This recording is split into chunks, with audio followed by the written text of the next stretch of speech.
Well, hey everyone. I wanted to stop by and just give you a couple pointers into Connect groups. Obviously, you're leading one, which I'm very excited about. The turnout that we've had, it shows not only how much you guys love what's going on here, but your faithfulness and your vulnerability to be like, hey, I'm going to invite people into my world and help them to grow in their faith. I just want to thank you. You guys are incredible, and I'm excited to partner with you to continue to grow the kingdom of God, not only globally and in our world and around, but in our little community here and what's happening. I'm so excited for these small groups that are going to be meeting to change the world. It's going to be so great. And today I wanted to stop by and talk a little bit about your Connect group. You as a leader, what is it going to look like for you to lead these Connect groups? Because a lot of you, it's your first time. And so I wanted to define a couple things for you. So first of all, what is a win?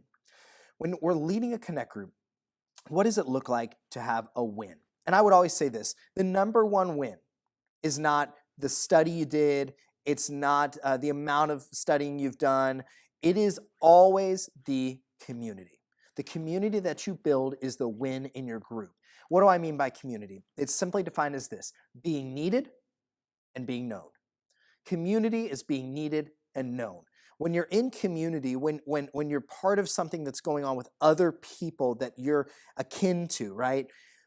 This community causes you to be needed. Like I have a purpose. I have a meaning in this group. I am desired to be a part, right? We all feel that. To be known is far more than just what this person does, right? Whoever, whatever his name is, Joe, or in your group, or Mike, whatever they do. It's not about what they do. You may know their job, but the greatest thing you can do is to learn about who they are. Why do they love what they do? What do they love? And why is that? That is being known. And that is how community is built here. So if you're going to look for a win for your group, it's about building community so people can feel needed and known. Number two, what do we strive for? Right? What is it that's healthy to strive for in a group? How do we get to that win? Always strive for quality over quantity. I have a lot of conversations about, hey, my group's not growing, or it's not getting off the ground because we only have 3 people or 4 people or whatever that is. I'm not going to be the one that's going to say, hey, you need to shut that group down. Oftentimes, I just have the conversation. What is the quality of the group like? I think of Amanda, who led a group last semester. She only got up to about 4 people the entire semester, right? Naturally, you would think that's weird. But I had a conversation with her at the end of the semester. And I said this, Amanda, do you think that was a win? And she said, absolutely. The reason is those 3 women that I hung out with that entire semester became my best friends. And now I feel needed and known in this place. So it's not so much about how many people we can accrue because we all think we're going to launch a group and have 40 people in it. The truth is we may only have 3 to 4, but the quality of those 3 to 4 relationships is what's going to be life-changing for you. Remember, it's not always about just this semester, it's about the future semesters, right? It's about how it's going to continue to grow, not just grow for 4 months and then stop. Make sense? So we want to make sure to keep striving for quality over quantity. Number 3, where do people come from, right? That's a great question to ask. There's 2 places. We have God's revealing that brings people, and then we have your invitation. So God's revealing being what we've been doing with the group signups, right? God moves them to get into community, they hop on the website, they choose a group, they're in. That is a great way, but it's not the best way. I talk to people all the time, first-time guests that come to the church, and the number one way that people hear about us is through personal invite. Oh, I have a friend that goes there. Oh, one of my coworkers goes there and they told me to come by. The same exact thing applies for groups. So if you're sitting there struggling a little bit with your group's growth, maybe you're like, hey, I need more people, right? I get that a lot. I need more people.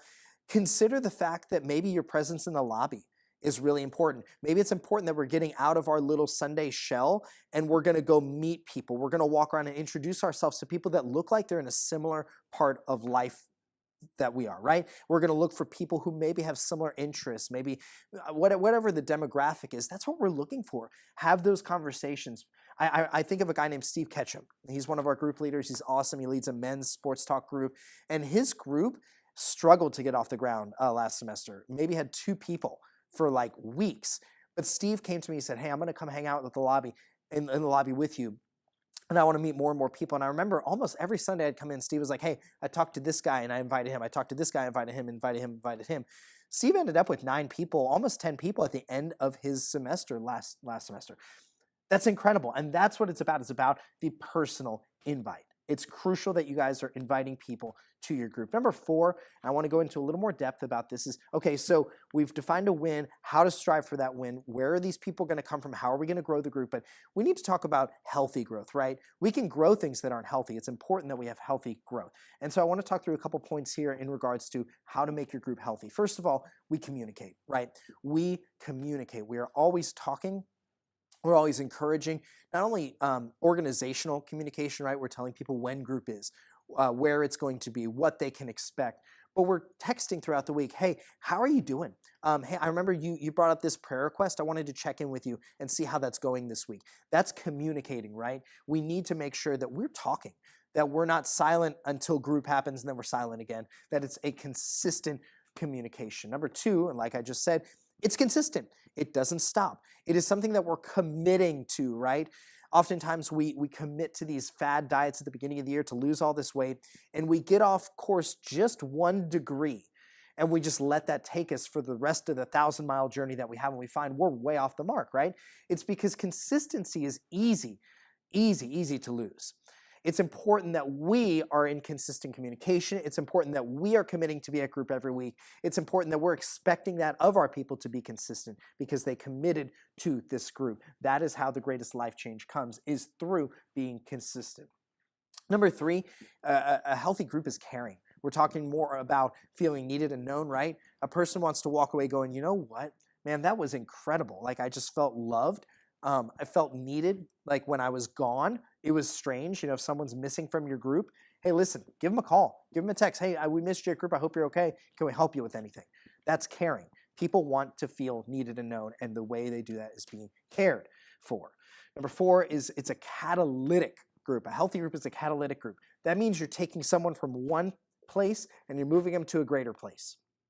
Whether that be daily, whether that be weekly, whether that be monthly, whatever it is, it's not about the increment. It's about the fact that they joined your group 1 person and they're leaving a better person. It's catalytic. It is growing. It is a fertilizer to their spiritual jungle, their forest, their plants. They're growing, right? Does that make sense? We have to be a catalytic group to be healthy. And number 5 is candid. Listen, in all honesty, transparency, accepting who we are, accepting not only the great things, but the really cruddy things as well, is how we grow. It is right through the middle of pain that our greatest potential is found. And oftentimes it's painful, to be honest, right? It's painful to be transparent, but this is how growth comes. And so the healthiest groups are the ones where people feel like they can bring the walls down, that they may need to earn trust, right? Trust takes time, but they're going to be able to come to group and say, you know what? This is who I am, and I hope you guys can love me for it, and you know what? We're going to love them for it. And that is, I hope that's made a little bit of sense to you in regards to, hey, what does it look like to have a healthy group? Where are the people going to come from? What are we striving for? And of course, what is a win in a group? And I hope that's made sense to you guys. So if you have any more questions, you can always contact me. But hey, I'm excited for your semester. Please let me know if there's anything I can do for you, and we will talk to you soon.